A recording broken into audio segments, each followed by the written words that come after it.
bénisse. Un grand honneur pour moi d'être devant les porteuses de la vie. Amen. Merci au couple apostolique, l'apôtre Ézéchiel ainsi qu'à maman Anne, m'avoir fait confiance et de me prêter la chair du haut de laquelle ils sont appelés à paître les brebis du Seigneur. Merci à toutes les femmes qui ont accepté de prendre de leur temps et de participer à ces travaux sous un thème qui m'a vraiment frappé. Et puis j'ai vraiment aimé le texte que nous allons d'ailleurs lire. Luc chapitre 24, verset 22. Amen.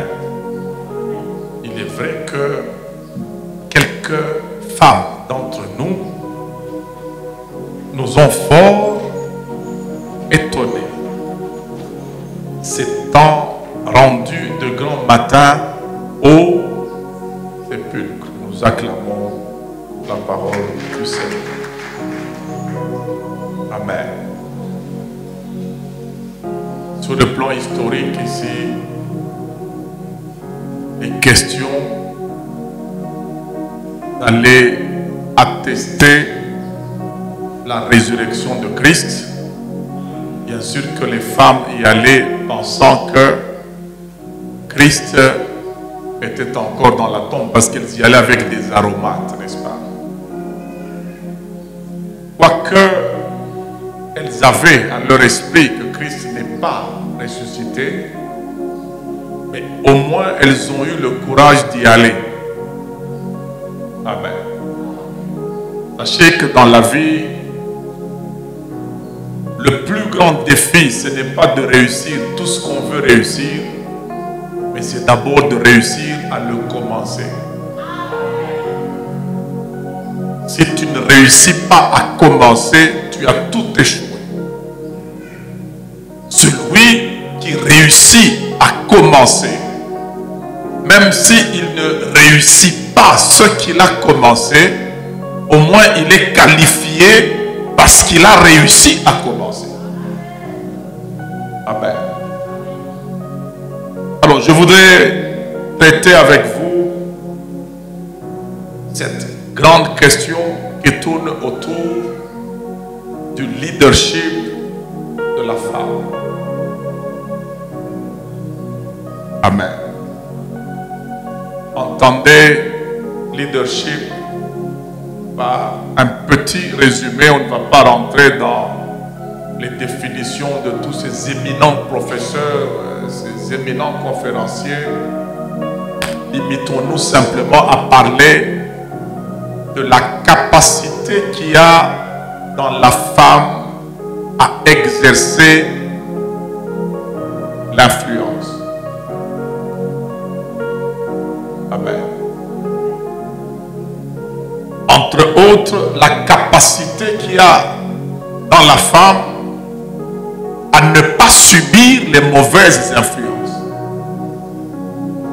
mais à exercer une influence de type divin. Amen. Parce que c'est ça le cadre qui nous réunit. Nous sommes dans le royaume de Dieu. Et pour ça, je vous donne 4 points, 4 éléments qui vont nous aider à découvrir cette influence de la femme. Premier élément, l'identité de la femme.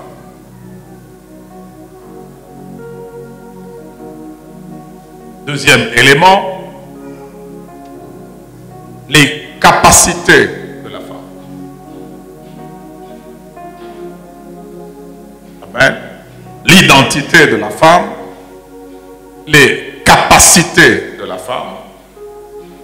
Troisième élément, la position de la femme. Donc, identité, capacité, position. Et quatrième élément, disposition. On peut répéter. Identité, capacité, position et disposition. Nous allons voir cette capacité de la femme à influencer à partir de ces 4 éléments. Nous allons clôturer à 11 h, je vous libère, parce que demain nous aurons encore une autre séance. Premier élément, l'identité de la femme. Amen. L'identité de la femme. Il n'y a aucune identité que l'on puisse définir sans qu'on ne ramène la personne qu'on veut identifier à sa source.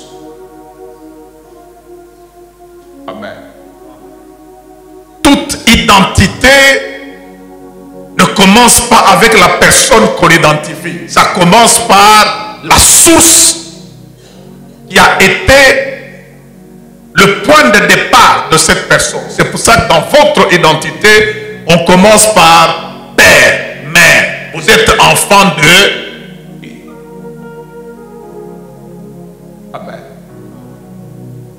Lorsque un enfant naît, lorsqu'on a affaire à un enfant, pour qu'on l'identifie, on doit retourner à qui sont ses parents, n'est-ce pas? Cet enfant est descendant de qui? On va l'identifier par rapport à celui ou à ceux qui l'ont engendré. Alors, lorsqu'on doit identifier la femme, nous devons la ramener également à la source qui l'a produite. Nous devons la ramener à qui est la semence pour que la femme devienne femme. Amen. On est ensemble. Maintenant, pour que nous puissions retrouver les racines ou la source de la femme, qui est une créature de Dieu, nous ramenons toutes choses à Dieu qui est le point de départ de tous. Amen. Et si j'aimerais déjà d'emblée vous mettre à l'esprit que tout être humain a une double identité. Identité spirituelle parce que nous sommes esprits ayant une âme, et identité corporelle, matérielle, parce que nous habitons dans un corps. Amen. Alors nous allons voir la femme à ces deux niveaux-là. Au niveau spirituel, quelle est sa source? Et au niveau physique, quelle est sa source? Ces sources-là vont nous permettre d'identifier également les capacités et les rôles que la femme est appelée à jouer. Donc on va voir la femme à deux niveaux d'identité. Son identité spirituelle et également son identité physique. Avant qu'on lise les textes, j'aimerais bien que vous puissiez comprendre que la crise la plus dangereuse dans la vie d'une personne, c'est la crise d'identité. Amen.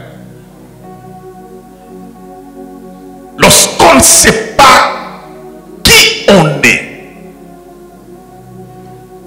lorsqu'on n'arrive pas à se lier à sa véritable origine, on est perdu. Amen. On peut avoir les meilleures choses de la vie, mais on est perdu. avoir quelque chose de bon dans sa vie. Mais lorsqu'on ignore son identité, on a un sérieux problème de destination. Et on a un sérieux problème de gestion de ce qu'on a. Je vous donne un exemple. Agar. Vous connaissez l'histoire d'Agar. Agar a une bonne chose au-dedans d'elle. Elle porte un enfant d'Abraham, n'est-ce pas? C'est bien de porter un enfant d'Abraham. Mais elle porte cet enfant dans quelle identité? Elle n'est pas femme. Elle est esclave. N'est-ce pas? Elle porte une bonne chose, mais dans une mauvaise identité. Et lorsque vous portez une bonne chose, mais dans une mauvaise identité, vous aurez un problème de savoir où vous allez. Raison pour laquelle, quand on lui pose la question, Agar, d'où viens-tu et où vas-tu? Elle n'a jamais répondu à cette question. Elle dit à l'ange, je fuis loin de ma servante. Lorsque l'identité n'est pas définie, vous pouvez porter des bonnes choses avec vous, mais vous passerez votre temps pas à poursuivre des objectifs, mais à fuir des malheurs. La vie, ce n'est pas une question de fuir les malheurs. La vie, c'est une question d'atteindre les buts de Dieu.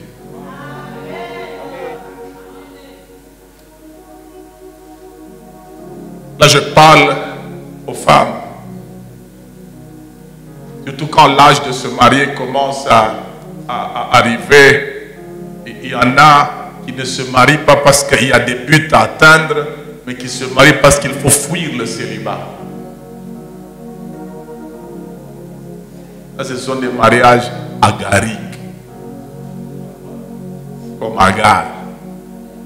Tu fuis quelque chose, mais tu es en train d'aller exactement où et pourquoi. Maintenant, rentrons à l'identité de la femme. Genèse chapitre 1er. Du moins, l'identité spirituelle de la femme. Genèse chapitre 1er, 26 à 28. Puis Dieu dit, faisons l'homme à notre image, selon notre ressemblance, et qu'il domine sur les poissons de la mer, sur les oiseaux du ciel, et sur le bétail, sur toute la terre, et sur tous les reptiles qui rampent sur la terre. Faisons quoi? Faisons qui? L'homme, comment? À notre image, selon notre ressemblance. Attention, lorsque la Bible amène une chose deux fois, c'est que cette chose-là est extrêmement importante.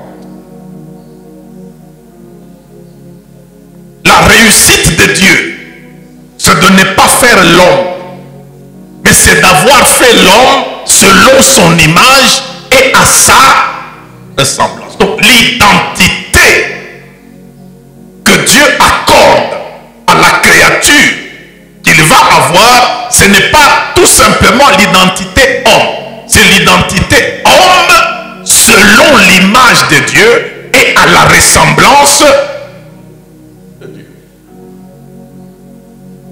Amen. Puisqu'il existe, puisqu'il y a une possibilité d'être homme, mais de ne pas être à l'image de Dieu. Ce qu'on appelle homme animal. Amen. Donc tout le poids de ce que Dieu a à faire avec l'homme. Tout ce poids-là que Dieu a à faire repose sur cette identité à l'image de Dieu, à la ressemblance de Dieu. Amen. Ça veut dire, s'il y a une chose sur laquelle vous devez veiller dans votre vie, qui porte le poids de votre destinée et qui décide de la réussite de votre destinée, c'est la ressemblance à Dieu. Amen. Verset 27. Dieu créa l'homme à son image. Il le créa à l'image de Dieu.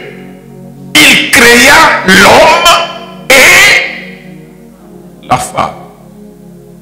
Amen. Il a créé un, mais en deux. Amen.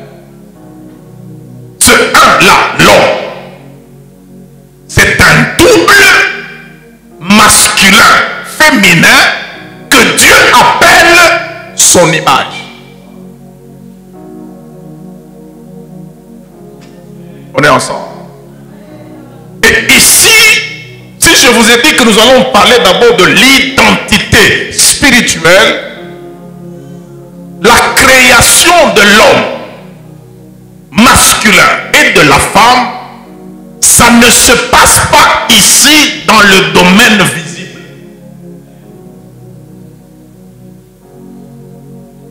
Qu'est-ce que nous dit Jean 4, 24? Jean 4, 24. Dieu est esprit et il faut que ceux qui l'adorent, amen. Si Dieu est esprit, et parce que Dieu est esprit, et qu'il a créé hommes et femmes selon son image, hommes et femmes sont qui? Ils sont également esprits. Ça veut dire, lorsque nous sommes dans Genèse 1, 26, 27, 28, nous sommes en esprit, où Dieu, esprit, crée homme masculin, esprit, et féminin, esprit. Nous commençons à comprendre. On n'est pas encore en Éden ici. Lorsque nous irons dans le jardin d'Éden, c'est là qu'on va découvrir l'identité terrestre, l'identité physique. Ici, nous sommes au niveau de l'identité spirituelle. Et c'est très important de comprendre ces vérités parce que plusieurs personnes échouent leur vie spirituelle. Pourquoi? Parce que c'est des gens qui pensent que nous sommes des corps qui font de notre mieux pour mener une vie spirituelle. Alors que nous sommes des esprits nés de nouveau pour démontrer dans le corps que nous ressemblons à Dieu. Dès que tu sais que tu es esprit, les valeurs de ta vie, ce ne sont pas les choses visibles. Les meilleures et les grandes valeurs de ta vie, ce sont les choses spirituelles. C'est pour ça que la Bible dit, affectionnez-vous aux choses d'en haut. Parce que vous êtes esprit et ce sont les choses de l'esprit qui sont les valeurs de votre vie et qui peuvent vous préserver. L'esprit s'attache à Dieu, l'esprit se nourrit des choses de Dieu et l'esprit ne peut résister qu'en contact, qu'en relation permanente avec Dieu et dans l'environnement que Dieu a créé qui s'appelle son royaume. Amen. Et si je voudrais nous ouvrir les yeux sur une grande vérité, ça veut dire avant que tu n'aies un corps physique, Dieu t'a déjà appelé femme.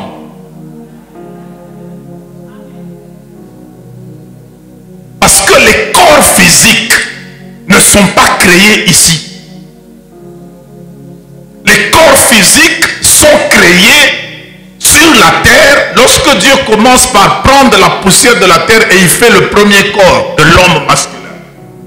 Là, nous sommes dans Genèse 2. Il s'agit de la formation de l'homme. Ici, il est question de la création de l'homme et de la femme. Et Dieu les a créés à partir de lui-même. Dieu est lui-même la source créatrice. On dirait, si je peux parler de manière humaine, Dieu est la matière première. Dieu en tant qu'esprit est comme matière première de l'homme et de la femme qui sont esprits, comme lui. Ok? Ça veut dire si, je ne sais pas comment je peux expliquer ça. Hein? Vous voyez, par exemple, la brosse à dents en plastique. Elle est fabriquée avec quelle matière? Le pétrole, n'est-ce pas? C'est ça la matière première qu'on a utilisée pour avoir la brosse à dents en plastique. Maintenant, la matière que Dieu a utilisée pour avoir l'homme et la femme, c'est lui-même. Dieu a été comme, il s'est comporté comme quelqu'un qui engendrait. C'est pour ça que lorsque vous prenez la généalogie de Jésus dans Luc, on va vous parler de Jésus qui est fils de. On va remonter jusqu'à vous dire il est fils d'Adam, Adam fils de Dieu. Ça veut dire Dieu a voulu se doter d'une descendance. Dieu a voulu avoir une généalogie sur la terre. Et il a commencé cette généalogie en engendrant hommes et femmes d'abord au niveau spirituel.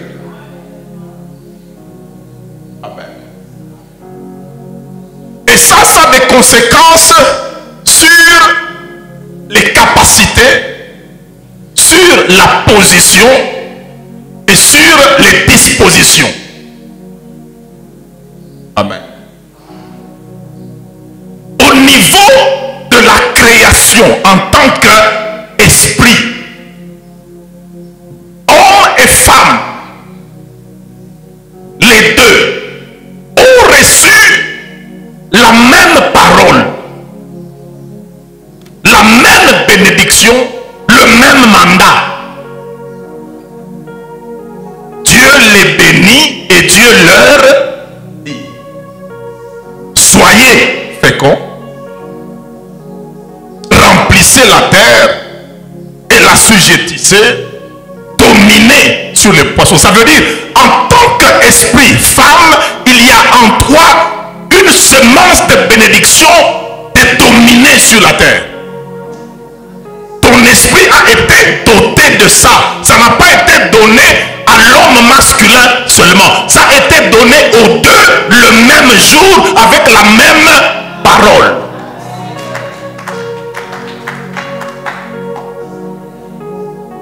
On est ensemble. Nous commençons à nous situer. C'est pour ça que vous devez éviter un regard de la femme rien que sur le plan physique. Et la femme doit éviter de s'identifier simplement à partir de son corps physique. Sa première identité, sa première possibilité de s'identifier, c'est à sa source qui est Dieu.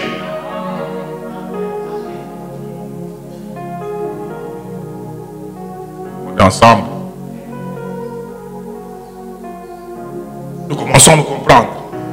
Ça veut dire les affaires de dominer la terre, ce sont les affaires qui concernent et l'homme et la femme. Amen. Les affaires d'assujettir la terre, ce sont des affaires qui concernent et l'homme et la femme, parce qu'ils sont créés le même jour. Ils sont bénis le même jour. Et lorsque Dieu les bénit, en réalité, la bénédiction de Dieu, c'est quoi? C'est l'installation des applications divines dans l'homme. Amen. L'image de Dieu doit fonctionner comme Dieu fonctionne. L'image de Dieu doit se comporter comme Dieu se comporte. Il doit agir comme Dieu agit. Et il lui faut les mêmes applications qu'il y a en Dieu. Dieu est fécond, Dieu engendre. S'il fait son image, il doit mettre dans cette image-là l'application fécondité. Amen. Quand il dit soyez féconds, multipliez, remplissez la terre, ça veut dire ce sont des applications qu'il installe en l'homme et dans la femme qui vont exprimer la ressemblance à Dieu. Amen. C'est pour ça que parfois, lorsque ça traîne d'avoir des enfants, on va dire à Dieu, Seigneur, en quoi je te ressemble? Toi, tu as engendré. D'ailleurs, toi-même, tu as un fils que tu as envoyé dans ce monde. Comment est-ce que moi, je ne veux pas avoir des enfants? En quoi je vais te ressembler? Lorsque ça te dépasse, que les choses sont un peu compliquées, les choses semblent trop te dominer, rebelle-toi contre les choses. Et moi, j'ai été fait pour dominer. Amen.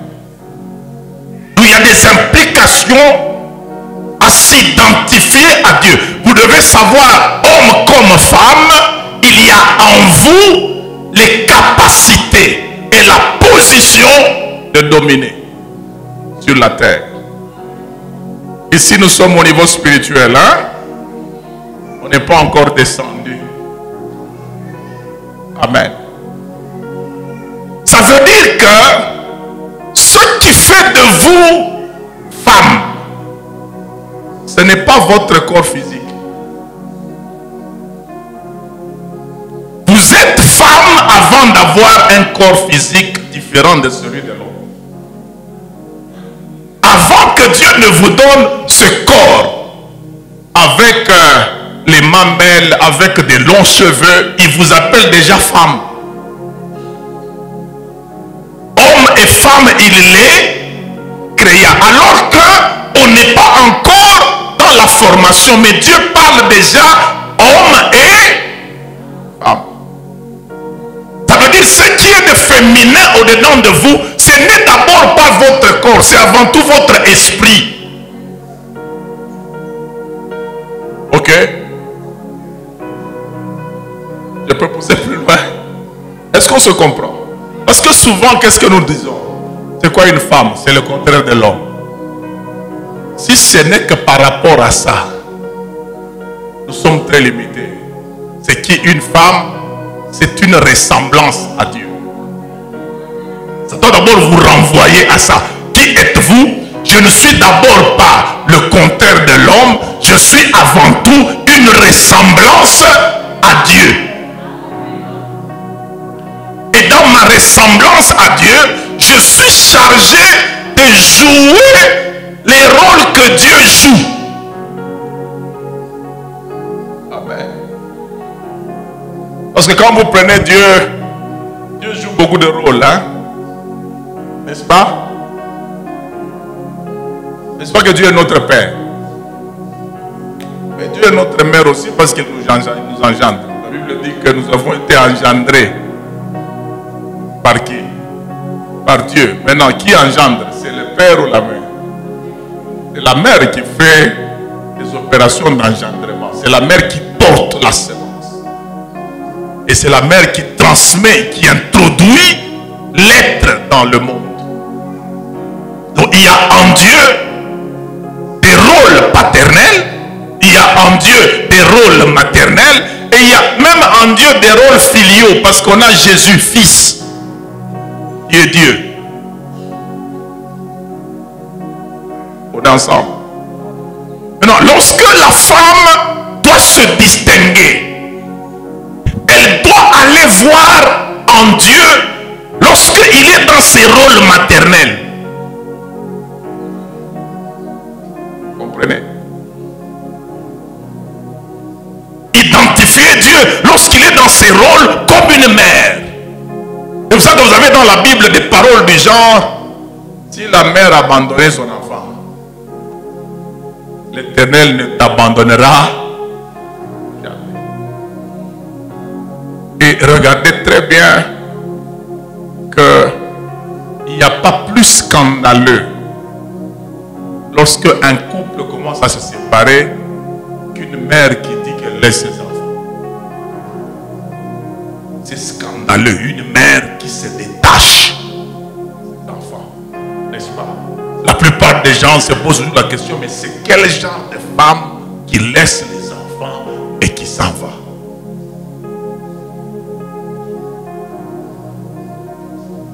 Vous savez, nous les hommes, nous portons la grossesse, n'est-ce pas?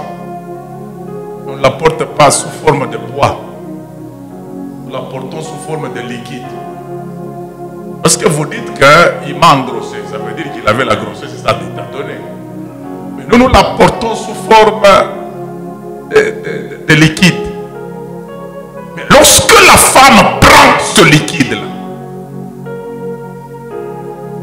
et que ça lui pénètre dans le corps, il y a dans la femme une capacité de donner vie à ce liquide, de lui donner une autre forme et de supporter ce poids-là pendant 9 mois. Nous, on ne supporte pas ça.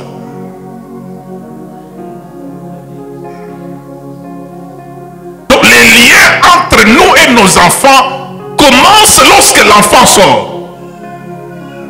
Mais les liens entre la femme et son enfant commencent pendant que l'enfant est à l'intérieur. Et si tu te débarrasses, tu te détaches de ça, le monde t'appelle irresponsable. N'est-ce pas? Alors, pour ne pas abuser du temps, on est à la fin, hein, il est 11h. On m'a dit à 11h. Où est la présidente? Il est 11h. Hein. On va arrêter. Hein. Vous ne voulez pas qu'on arrête?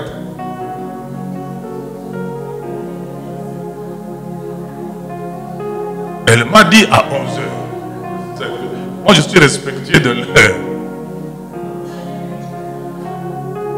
D'abord, excusez-moi, ce n'est pas moi qui suis venu en retard. C'est celui qui devait venir me chercher qui est largement venu en retard. Pardonnez-moi, si vous me voyez monter, ne même pas vous demander pardon. Je vous demande pardon parce que je ne vous ai pas demandé pardon. Mais en réalité, ce n'est pas moi. C'est celui qui devait me chercher, qui a été envoyé tôt, mais il est arrivé tard. Donc vous payez maintenant les prix. C'est vous qui payez les pots cassés. Maintenant, qu'est-ce que nous faisons? Vous m'accordez 15 minutes. On est d'accord? Et 15 minutes. Il ne faut pas qu'on arrive à 15 minutes et vous dites encore, nous avons une séance de débat. Amen. Alors, vous voyez donc que la femme, sa première identité n'est pas le contraire de l'homme, n'est pas l'associé de l'homme, n'est pas la femme de l'homme, c'est avant tout l'image de Dieu. Et ce lien-là avec Dieu doit tellement peser dans votre esprit que ça doit vous amener au respect du premier commandement. Tu aimeras l'Éternel de tout ton cœur, de toute ton âme et de toute ta force.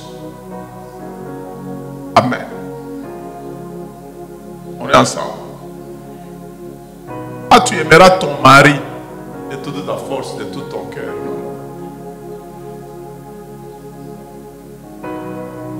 Et Dieu, tant pour l'homme que pour la femme, a des exigences qui pèsent tellement qu'il peut venir à un certain moment chambarder les relations quand il trouve que vos relations là commencent à prendre le dessus sur le lien que vous avez avec lui. Amen. Je veux dire, si Dieu commence à voir que tu commences à aimer ton mari plus que lui, vous risquez d'avoir des problèmes de redéfinition. Si Dieu voit que tu commences à aimer tes enfants plus que lui, vous pouvez avoir des problèmes de redéfinition. C'est pour ça qu'il regarde Abraham et dit, toi, donne-moi d'abord cet enfant. Qu'est-ce qu'il cherchait derrière ça? Tu aimeras l'Éternel ton Dieu. Parce que c'est un fils de la vieillesse. Abraham aimait beaucoup Isaac. Et Dieu commence à se rendre compte que cet homme, si ça continue comme ça, il risque de m'oublier moi et de s'attacher à Isaac. Donne-moi d'abord Isaac. Ça a rappelé Abraham à rentrer à ça. Je suis prêt à donner. Maintenant je sais que tu crains, je sais que tu m'aimes. Amen. Regardez comment il est allé entrer dans les fiançailles des jeunes gens. Ésaïe 7 annonce la Vierge concevra, n'est-ce pas? Mais comment est-ce qu'il n'a pas été chez une vierge non fiancée? Parce que c'est écrit la Vierge concevra.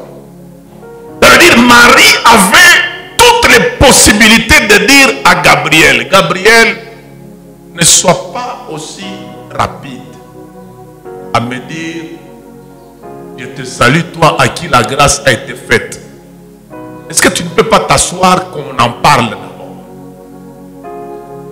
Parce que la Bible dit, la Vierge concevra, c'est vrai, je suis vierge. Mais est-ce que Ésaïe a dit que cette Vierge sera fiancée?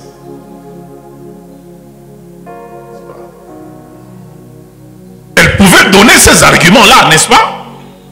Mais Marie savait que mon identité n'est pas à définir d'abord comme fiancée de Joseph. Mon identité, c'est d'abord le lien que j'ai avec Dieu. C'est pour ça qu'elle a répondu directement en disant, je suis la servante du Seigneur. Elle n'a pas dit, je suis la fiancée de Joseph.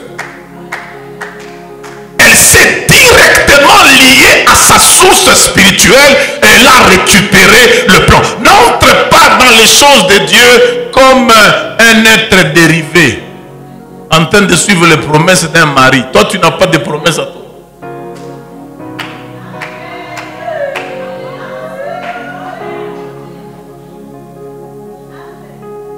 Et la plupart des sœurs ont ce problème-là. Elles veulent se réfugier derrière un homme de Dieu.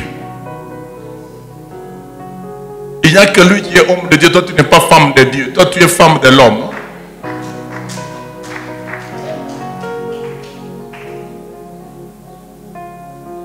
Dans les rôles de la vie, tu es sa femme. Mais à partir du royaume, tu es servante de Dieu.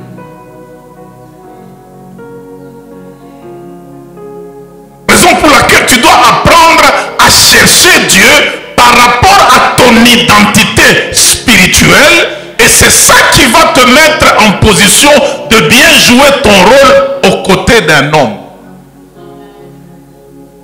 Lorsque tu vas te rechercher aux côtés de l'homme sans avoir cherché Dieu, tu vas détruire le ministère de l'homme. Tu peux même détruire ce mariage-là.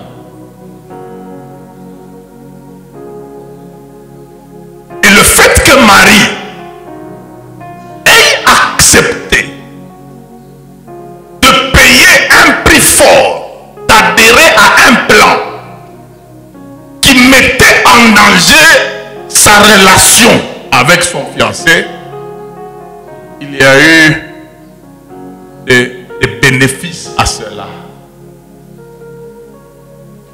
Amen. Mes frères, cette relation était déjà finie lorsque Marie a dû apprendre à Joseph que je suis enceinte du Saint-Esprit. Qu'est-ce que Joseph avait fait, avait déjà pris comme décision? De rompre secrètement. La Bible dit, il ne voulait pas la diffamer. En fait, quelque part, Joseph aussi a réfléchi. Il s'est dit, bon, si je vais raconter aux gens que ma femme a été engrossée par le Saint-Esprit, je serai le premier homme qui ait connu ça. C'est des histoires que tu ne peux pas raconter.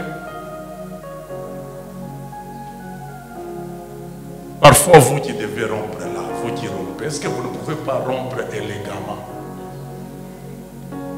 Vous qui aimez les ruptures.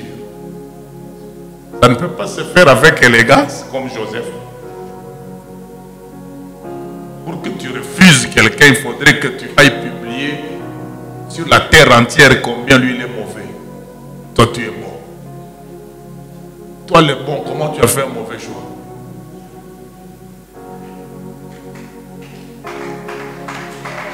Vous comprenez pourquoi on n'insulte pas son choix? C'est une insulte à sa propre personne. Là, je parle aux hommes qui sont là. Vos histoires là de... Ça, c'est quelle femme? C'est toi, quel homme qui a pris quelle femme?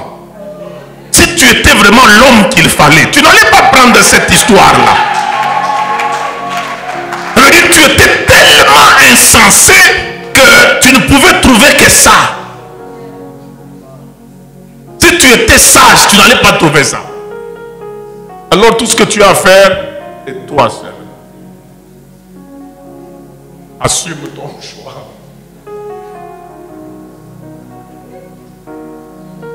Quand tu insultes ton choix, tu insultes ta propre intelligence. Amen. Il y a eu des bénéfices à cela. À cette identification de Marie en tant que servante de Dieu. Pas d'abord en tant que fiancée de Joseph. Premier bénéfice, c'est que le Dieu qui a vu cette femme accepter un plan à haut risque est allé sécuriser les intérêts de Marie.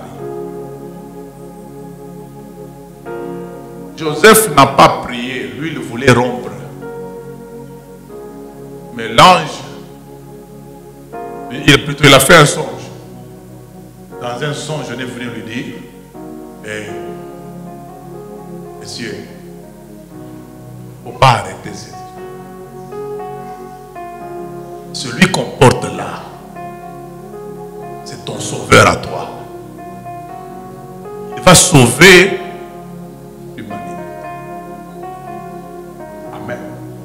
Et puis Joseph est doublement sauvé, pas simplement du péché, même de la pauvreté. Est-ce qu'il y a des femmes qui ne peuvent pas se dire que je porte des promesses qui vont mettre fin à la pauvreté là où je suis?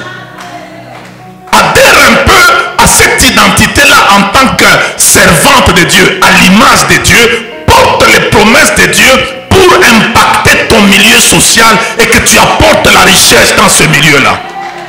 Le jour où Marie a engendré Jésus, les mages ont apporté de l'or. Joseph a déjà vu l'or. Menuisier. En réalité, ces jours-là, qui a le plus amené dans le couple? Non, qu'on se dise la vérité. Femme, tu es capable d'amener plus dans ton couple. Tu es en mesure d'amener plus en adhérant, en acceptant d'être identifié à Dieu et adhérer aux promesses de Dieu. Et puis j'aime bien, ça me fait du bien quand je bouffe l'argent de ma femme. Quand elle travaille là, on la paye. Elle l'amène. J'aime ça, Joseph. On n'est pas en concurrence. Chacun est en train d'apporter ce que Dieu a placé au-dedans de lui, parce que sur le plan de la domination sur la terre, nous avons tous été qualifiés. On a entendu la même parole. Soyez féconds, multipliez, remplissez la terre. La fécondité, ce n'est pas seulement à l'hôpital. La fécondité, c'est aussi dans la vie, dans les finances. Quand on a apporté l'or, qui a le mandat de gérer les histoires dans la maison? Le mari, non?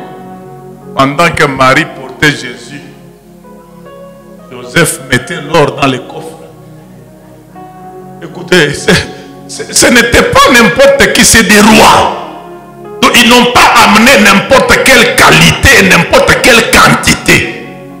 Parce qu'ils sont venus présenter ça à un roi. Ils ont amené du parfum. Joseph avait même des déodorants. Joseph qui travaillait au bois là-bas, est-ce qu'il avait des déodorants? Ça veut dire, le menuisier est devenu un patron dans une seule journée parce que sa femme avait accepté d'adhérer au plan de Dieu. Femme adhère au plan de Dieu, tu vas étonner. Quelques-unes d'entre elles nous ont étonnés. Tu peux étonner ton environnement. Tu peux être influente en t'identifiant à Dieu. C'est lui notre premier identifiant. Amen. Le drame avec plusieurs d'entre nous, il me reste 1 minute. Surtout les femmes. Vous faites parce que l'homme a fait. Vous ne faites pas parce que Dieu a dit. Amen. Si chacune de vous peut entrer dans le plan de Dieu, sachant que je suis marié, mais je suis avant tout lié à Dieu, votre apport, votre influence va être suffisamment importante. Amen. Je voudrais m'arrêter là pour aujourd'hui. Nous allons continuer demain. Nous allons voir l'identité terrestre de la femme. Amen. Parce qu'à partir du spirituel, elle est sortie de Dieu comme l'homme. Mais à partir de la terre, elle est sortie de l'homme. Amen. Et on va voir position, disposition, capacité à partir de demain. Et cette fois-là, de la femme sortie de l'homme. Vous voyez qu'elle est sortie de 2 endroits. Premièrement, elle est sortie de Dieu. En tant qu'esprit qui ressemble à Dieu. Elle a des rôles à jouer en se regardant par rapport à Dieu. Elle a des rôles spirituels à jouer. Elle a des liens particuliers avec Dieu. Et c'est dans ça, pour vous donner ce petit bonus, prenez le livre de Samuel. Lorsque la mère de Samuel demande d'avoir un fils à Dieu, qu'est-ce qu'elle dit? Lisons cette prière-là.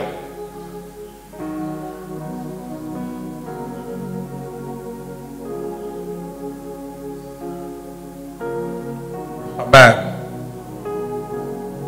1 Samuel 1:11. Elle fit un vœu en disant: Éternel des armées, si tu daignes regarder l'affliction de qui? De ta servante, pas de la femme d'Elkana. Toutes ces années, elle allait là-bas comme femme de, rivale de. Ouais. Mais quand elle change et elle se projette dans l'identité de servante de Dieu, elle dit: si tu te souviens de moi, vous voyez ce moi-là, elle continue, et n'oublie pas ta servante. Regardez que moi est pris en sandwich entre servante et servante. C'est-à-dire tout le moi que je suis, c'est être à ton service. Le mot servante, première fois, tu dois regarder l'affliction de ta servante. Tu te souviens de moi et n'oublie point ta servante. si tu donnes à ta servante un enfant mâle, je le consacrerai à l'Éternel pour toujours. Regardez que c'est à 3 reprises que le mot servante revient. Non, le moi là, votre moi. Si vous ne le liez pas d'abord à être à l'image de Dieu pour servir Dieu, vous allez difficilement entrer dans les bénéfices de Dieu. Que Dieu vous bénisse. Nous allons nous rencontrer encore demain. Que la grâce de Dieu vous soit bénie.